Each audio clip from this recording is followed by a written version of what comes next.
Noetic Sound Waves of the Heart, an account from the life of SaintPorphyrios, from the book Wounded by Love. SaintPorphyrios says, I haven't told you yet, however, that to begin with, when I was appointed as priest in the polyclinic, I experienced a great temptation, but God helped me. On the first Sunday, I went to celebrate the liturgy full of joy. My desire to work in a hospital was about to be fulfilled. God had given me this gift. But what happened to me? Just as I was about to begin, I heard the noise of a gramophone blaring out love songs from just outside the church. I love you, etc. I started the service. The noise boomed on unabated. I read the prayers, the Divine Liturgy. Outside, the crooning continued relentlessly. Inside, the church was full of people. I came to the holy doors and said, Peace be to all. But the liturgy was far from peaceful. When I finished in a state of despair, I consumed the holy gifts, took my vestments, folded them, and went out at once. Opposite the church was a shop that advertised gramophones and gramophone records. I went politely to the shop owner, Mr. Coritas, that was his name, and I asked him, if possible, to switch off the gramophone, at least during the Divine Liturgy. I've got my living to earn, he replied. There's no way I can do what you want. I have children to look after, and a rent to pay. Please, I insisted. It's distracting for me, and it's not right. Mind your own business, was his response. What was I to do now? I thought about leaving the church and looking for another one, but I felt under an obligation because I had been given the post, even though I didn't have the formal qualifications. I didn't have a primary school leaving certificate, or even a report card from one of the classes. What would I say to the Archbishop who had done for me the favor of giving his consent?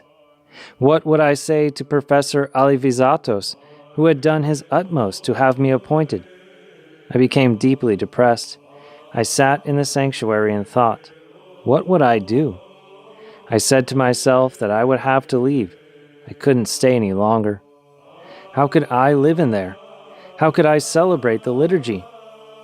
Especially as someone who had come from the desert, from complete and utter silence, how could I endure such a satanic noise?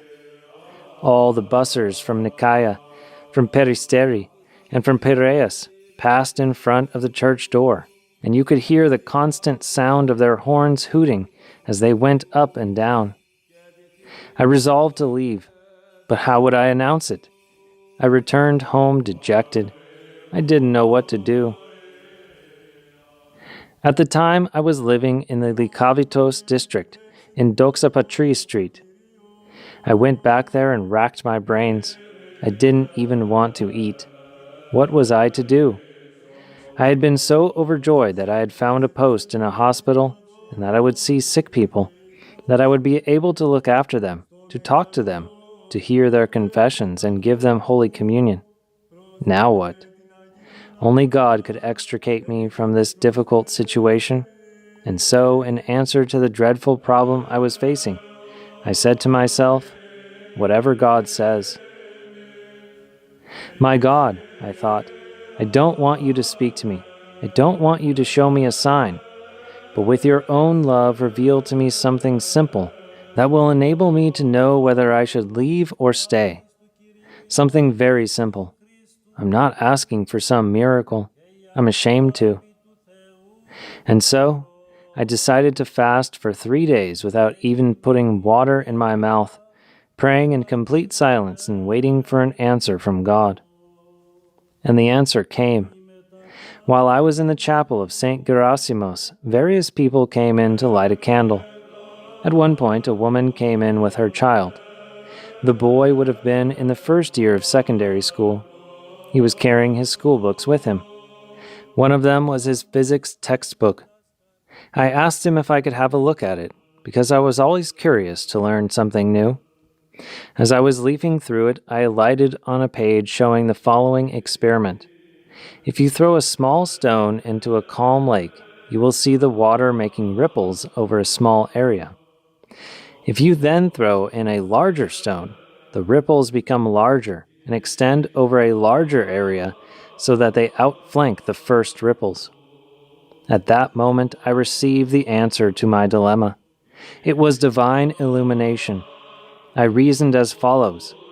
The small ripples from the singing outside the church can be outflanked by the prayers of great spiritual intensity that are being said inside the church. And at the same time there came at once into my mind forcefully, very forcefully. And if you celebrate here and have your mind on God, who can cause you any harm? So I prepared myself to do just this, to abandon myself completely to Christ's love, to execute with great zeal and spiritual intensity the drama of the Divine Liturgy, the awesome drama of Golgotha. My joy was very great. I believed that God had found the solution for me. On the Sunday morning, I arrived at the church full of hope.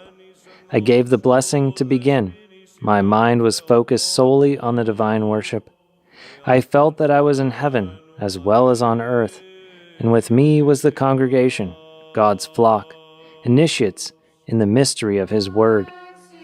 I felt that we were all embraced by divine grace. Outside, the gramophone was blaring furiously. I heard nothing. For the first time I experienced a divine liturgy like that. It was the most beautiful of my life.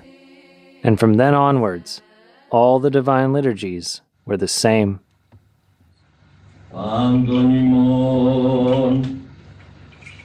Νηστεί Κύριος ο Θεός εν τη βασιλεία αυτού πάντοτε νυν και αεί και εις τους αιώνας των αιώνων.